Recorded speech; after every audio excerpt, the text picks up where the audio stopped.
Hello friends, ഞാൻ നിങ്ങളുടെ മൃദുല സദാനന്ദൻ. മൃദുലാനന്ദത്തിലേക്ക് എല്ലാവർക്കും സ്വാഗതം. ഞാനിന്ന് നിങ്ങൾക്ക് വേണ്ടി ഉണ്ടാക്കുന്നത് കറിവേപ്പിൻ്റെ ഇല വെച്ചിട്ടൊരു നല്ലൊരു അച്ചാറാണ് ഉണ്ടാക്കുന്നത്. കറിവേപ്പിൻ്റെ ഇലയിലാണെങ്കിൽ ഭയങ്കരമായിട്ട് വിറ്റാമിൻസ് ഒക്കെ നന്നായി അടങ്ങിയിരിക്കേണ്ടതെന്ന് എല്ലാവർക്കും അറിയാലോ. ആ കറിവേപ്പിൻ്റെ ഇല വെച്ചിട്ടാണ് ഞാനിന്ന് അച്ചാർ ഉണ്ടാക്കുന്നത്. ഇങ്ങനെയൊക്കെ നല്ല വിറ്റാമിൻസ് ഒക്കെ അടങ്ങിയിട്ട് ഇരിക്കണതാണെന്നുണ്ടെങ്കിലും നമ്മൾ കറിയിലൊക്കെ കറിവേപ്പിൻ്റെ ഇല കണ്ടിട്ടുണ്ടെങ്കിൽ അതിനെടുത്ത് പുറത്തേക്ക് വെക്കും. അങ്ങനെയാണ് സാധാരണ ചെയ്യാറ് അല്ലേ. അപ്പോൾ ആ കറിവേപ്പിൻ്റെ ഇല വെച്ചിട്ടാണ് ഞാനിന്ന് അച്ചാർ ഉണ്ടാക്കുന്നത്. അപ്പോൾ അതിലേക്ക് എന്തൊക്കെ സാധനങ്ങളാണ് വേണ്ടത് എന്നുള്ളത് ഞാൻ നിങ്ങൾക്ക് കാണിച്ചു തരാം. കറിവേപ്പില അച്ചാർ ഉണ്ടാക്കാനുള്ള സാധനങ്ങൾ ഞാനിവിടെ ഇത്രയും കറിവേപ്പില എടുത്തിട്ടുണ്ട് കേട്ടോ. കറിവേപ്പിലൊക്കെ നമ്മൾ എത്ര കൊണ്ട് അച്ചാർ ഉണ്ടാക്കണമെന്നുണ്ടെങ്കിൽ അതിനനുസരിച്ചിട്ട് എടുത്തോളാം. ഞാനൊരു നല്ലോണം ഒരു 3 കൈപ്പിടി നല്ലോണം എടുത്തിട്ടുണ്ട് കേട്ടോ. 3-3.5 കൈപ്പിടി നല്ലോണം എടുത്തിട്ടുണ്ട്. അത് ഞാൻ നന്നായി കഴുകി പിന്നെ എന്താ പറയുക, നന്നായിട്ട് ഇങ്ങനെ തോർത്തുടലിട്ടിട്ടൊക്കെ ഇങ്ങനെ വെള്ളമൊക്കെ കളഞ്ഞിട്ട് നന്നായിട്ട് ഉണക്കാൻ വെച്ചിട്ട് ഫാൻ ഇട്ടിട്ട് ഇങ്ങനെ വെള്ളം കളഞ്ഞ് വെച്ച കറിവേപ്പിലയാണ് കേട്ടോ. പിന്നെ ഞാൻ അതിലേക്ക് കുറച്ച് വെളുത്തുള്ളി നല്ലോണം എടുത്തിട്ടുണ്ട്. അത് നമുക്ക് 2 കൂടി ആവശ്യമുണ്ട്. വറവ് ഇടണേലേക്ക് അരക്കണേലേക്ക് ലേശം വേണം. പിന്നെ അതിൻ്റെ പുറമെ നമുക്കിത് വഴറ്റിയിട്ട് ഇടാനൊക്കെ വേണം. അപ്പം ഞാൻ ഇത്രയും വെളുത്തുള്ളി എടുത്തിട്ടുണ്ട്. പിന്നെ ഒരു 5 പച്ചമുളക് എടുത്തിട്ടുണ്ട്. പച്ചമുളകൊക്കെ നമ്മളുടെ എരിവിനനുസരിച്ചിട്ട് എടുക്കാം കേട്ടോ. പിന്നെ ഇഞ്ചി കുറച്ച് വേണം. ഞാൻ ഇത്രയും ഇഞ്ചി ചെറുതാക്കി നുറുക്കി വെച്ചിട്ടുണ്ട്. പിന്നെ കുറച്ച് കായം വേണം. പിന്നെ ഇത്രയും പുളി എടുത്തിട്ടുണ്ട്. ഈ പുളി ഞാനിതിൻ്റെ കുരുവൊക്കെ കളഞ്ഞിട്ട് വെച്ചിട്ടുള്ള പുളിയാണ് കേട്ടോ. പിന്നെ നമുക്ക് വേണ്ടത് എന്താണെന്നുണ്ടെങ്കിൽ മഞ്ഞൾപ്പൊടി വേണം. ഞാനൊരു 3 ടേബിൾ സ്പൂണ് മുളക് പൊടി എടുത്തിട്ടുണ്ട്. പിന്നെ നമുക്ക് ആവശ്യത്തിന് എണ്ണയാണ് കേട്ടോ വേണ്ടത്. അച്ചാർ എന്ന് പറഞ്ഞാൽ തന്നെ നമുക്ക് എണ്ണയാണല്ലോ വേണ്ടത്. അപ്പോൾ കുറച്ച് നന്നായിട്ട് എണ്ണ വേണം. പിന്നെ കടുകും ഉലുവയും കൂടി വറുത്ത് പൊടിച്ച് വെച്ചിരിക്കുന്നതാണ് ഞാനിത്. പിന്നെ നമുക്ക് കുറച്ച് ഉഴുന്നും പരിപ്പ് എടുത്തിട്ടുണ്ട്. ഇത്രയും സാധനങ്ങളാണ്. പിന്നെ സുർക്കയും കൂടി വേണം കേട്ടോ. ഇത്രയും സാധനങ്ങളാണ് നമുക്ക് ഈ അച്ചാർ ഉണ്ടാക്കാൻ ആവശ്യമുള്ളത്. ഞാനിവിടെ പുളിങ്ങ വെച്ചിട്ടുണ്ടല്ലോ. ഈ പുളിങ്ങയിലേക്ക് നമുക്ക് നല്ല തിളച്ച വെള്ളം ഒഴിക്കണം കേട്ടോ. ചൂടുള്ള വെള്ളമൊന്നും പോരാ, നല്ല തിളപ്പിച്ച വെള്ളമില്ലേ, ആ ചൂടോട് കൂടി ഞാനിവിടെ ഒരു ഗ്ലാസ് വെള്ളം ഇതിലേക്ക് ഒഴിച്ചു കൊടുക്കുന്നുണ്ട്. എന്നിട്ട് ഈ പുളിങ്ങ ഇതിലൊന്ന് ഇരുന്നിട്ട് അലിഞ്ഞ് വരട്ടെ. ഒരു ഗ്ലാസ് വെള്ളം ഒഴിച്ചു കൊടുത്തിട്ടുണ്ട്. ഇതോടെ ഇരുന്നിട്ടാവട്ടെ. അപ്പോഴേക്കും നമുക്ക് ഈ കറിവേപ്പിൻ്റെ ഇലയൊക്കെ ഒന്ന് വഴറ്റിയെടുക്കാനൊക്കെ നോക്കാം. ഞാനിവിടെ ഗ്യാസ് കത്തിച്ചിട്ട് ഒരു ചീനച്ചട്ടി ഗ്യാസിൽ വെച്ചിട്ടുണ്ട്. അത് ചൂടായിട്ട് വന്നിട്ടുണ്ട്. അതിലേക്ക് നമുക്ക് ഈ എണ്ണ കുറച്ച് അങ്ങോട്ട് ഒഴിച്ചു കൊടുക്കാം. കുറച്ച് എണ്ണ ഒഴിച്ചു കൊടുത്തിട്ടുണ്ട്. എണ്ണ ഒന്നും ഇങ്ങോട്ട് ചൂടായി വരട്ടെ. നമ്മളുടെ എണ്ണ ഇവിടെ ചൂടായി വന്നിട്ടുണ്ട്. ഈ എണ്ണയിലേക്ക് ഞാൻ ഉഴുന്നും പരിപ്പ് പറഞ്ഞിട്ടുണ്ടായിരുന്നില്ലേ, ഞാൻ കുറച്ചാണ്ട് ഇട്ട് കൊടുത്തിട്ടുണ്ട്. ഉഴുന്നും പരിപ്പ് ഒന്നും ഇങ്ങോട്ട് ചൂടായി വരട്ടെ.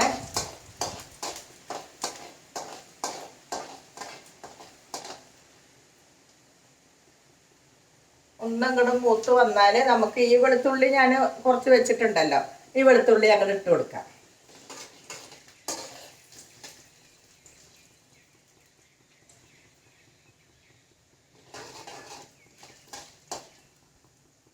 ഉഴുന്നും പരിപ്പൊന്ന് മൂത്ത് വരുന്നുണ്ട്. അപ്പോഴേക്ക് ഞാനിതിലേക്ക് വെളുത്തുള്ളി ഇട്ട് കൊടുത്തു. ഈ വെളുത്തുള്ളി രണ്ടും കൂടിയിട്ട് ഒന്നും കൂടെ മൂത്ത് വരട്ടെ. ഇതേപോലെ ആയി വന്നാൽ മതി കേട്ടോ. അല്ലാതെ ഇങ്ങനെ ബ്രൗൺ കളറൊന്നും ആവണ്ട. ഇതേപോലെ ഒന്നും കൂടെ വഴണ്ടി വന്നാൽ മതി. ഇനി നമുക്ക് ഇതിലേക്ക് കറിവേപ്പിൻ്റെ ഇല നമ്മൾ കഴുകി നന്നാക്കി ഉണങ്ങിയിരിക്കുന്നുണ്ടല്ലോ, അത് അങ്ങോട്ട് ഇട്ട് കൊടുക്കാം.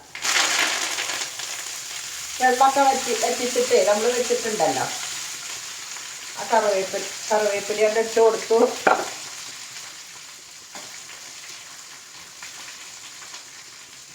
നമുക്കിത് നന്നായിട്ട് അങ്ങോട്ട് ഒന്നിങ്ങോട്ട് വഴറ്റിയെടുക്കാം. തീയൊന്ന് കുറച്ച് വെക്കാട്ടോ, തുമ്മലിട്ടാൽ മതി.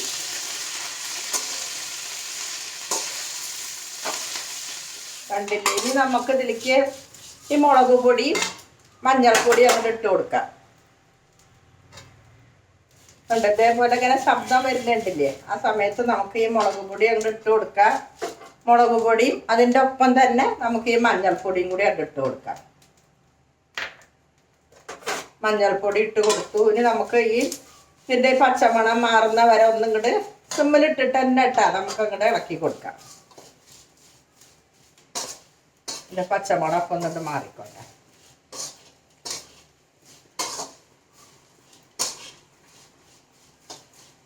നന്നായി ഇളക്കി കൊടുത്തിട്ടുണ്ട്.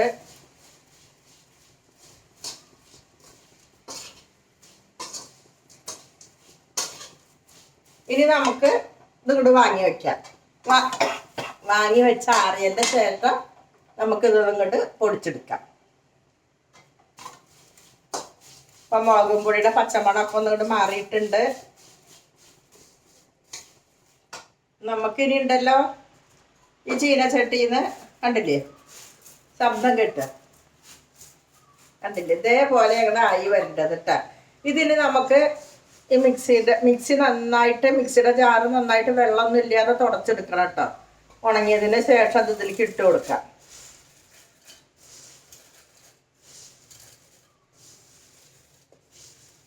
ഇട്ട് കൊടുക്കുക.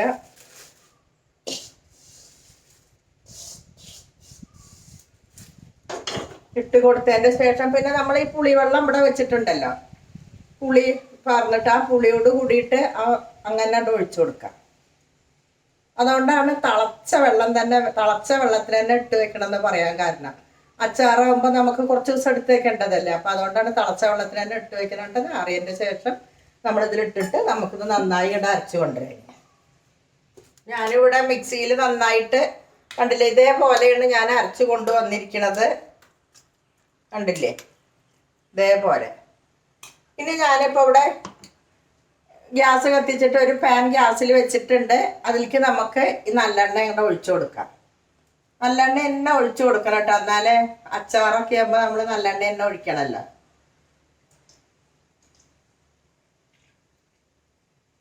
എണ്ണ ഒഴിച്ചു കൊടുത്തിട്ടുണ്ട്. എണ്ണ ഒന്ന് ചൂടായി വരട്ടെ. നമ്മുടെ എണ്ണ ഇവിടെ ചൂടായി വന്നിട്ടുണ്ട്. അതിലേക്ക് നമുക്ക് ആദ്യം തന്നെ ഇഞ്ചി നുറുക്കി വെച്ചിട്ടുണ്ടല്ലോ, അതങ്ങോട്ട് ഇട്ട് കൊടുക്കാം. അതങ്ങോട്ട് ഇട്ട് കൊടുത്തു.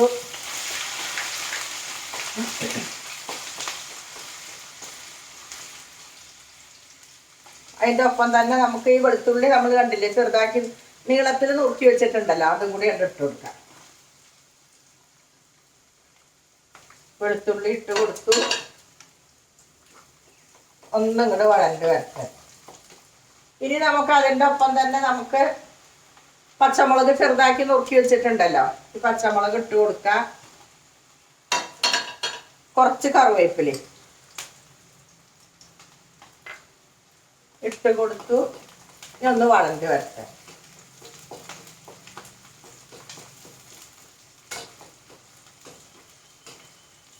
അല്ലാതെ ഇങ്ങോട്ട് ബ്രൗൺ കളറാകുമൊന്നും വേണ്ട, ഒന്നും ഇങ്ങോട്ട് വഴണ്ടി വന്നോട്ടെ.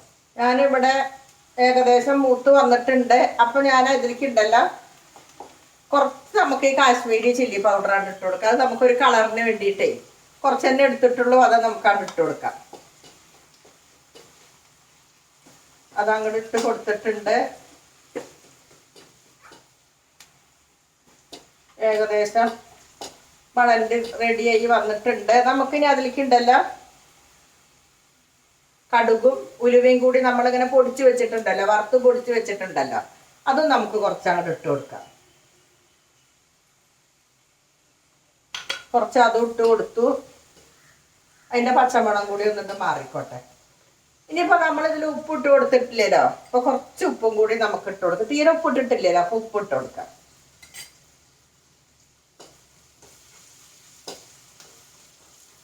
ഉപ്പ് ഇട്ട് കൊടുത്തു.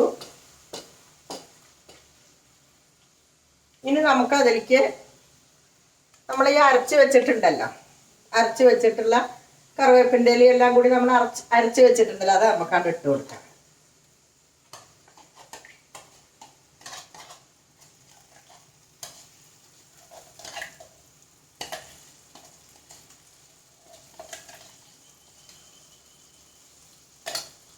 അതങ്ങോട്ട് ഇട്ട് കൊടുത്തു. നമുക്ക് നന്നായിട്ട് ഒന്നും കൂടെ ഇളക്കി കൊടുക്കാം.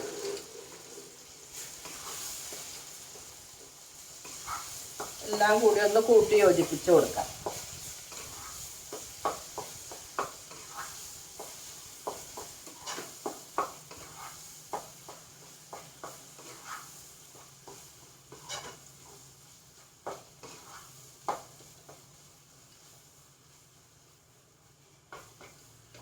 അതിൻ്റെ ഒപ്പം നമുക്ക് കുറച്ച് സുർക്ക ഒഴിച്ചു കൊടുക്കാം.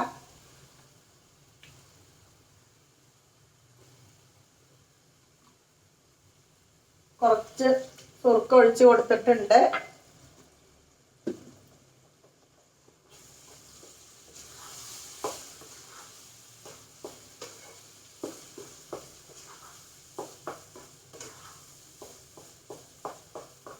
ഇനി നമുക്കുണ്ടല്ലോ കുറച്ച് ശർക്കര ഇട്ട് കൊടുക്കാം. ശർക്കര ഇട്ടാലൊരു പ്രത്യേക ടേസ്റ്റാണ്.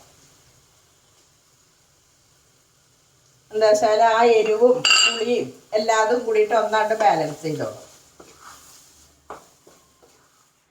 കുറച്ച് നമുക്ക് കായത്തിൻ്റെ പൊടി കൂടി ഇട്ട് കൊടുക്കാം.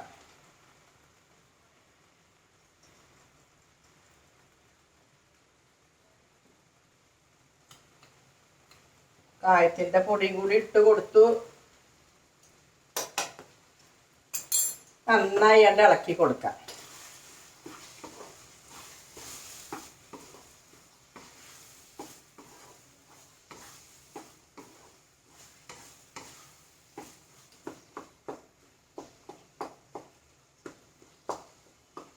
അതിൽ നല്ലോണം എണ്ണയൊക്കെ ഇങ്ങനെ കിരിഞ്ഞ് വന്നിരിക്കണം. നമുക്കിനി ഇതിൽ ഉപ്പൊക്കെ എങ്ങനെയെന്നൊന്ന് നോക്കാം.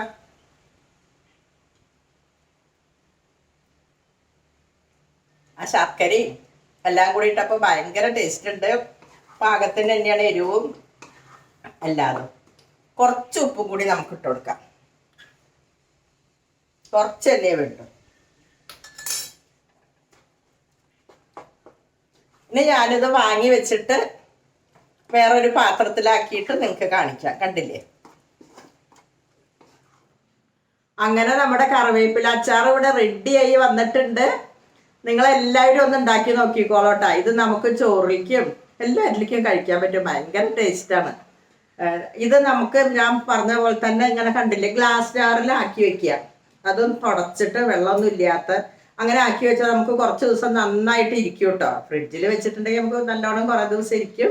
അതല്ലാന്നുണ്ടെങ്കിലും ഇതേപോലെ ഗ്ലാസ് ജാറിൽ. അതുകൊണ്ടാണല്ലോ ഞാൻ പറഞ്ഞത് ഈ തിളച്ച വെള്ളത്തിൽ തന്നെ ആ പുളി ഇടാൻ പാടുള്ളൂ.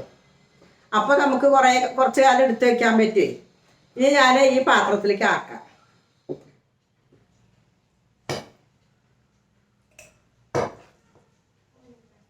കണ്ടില്ലേ?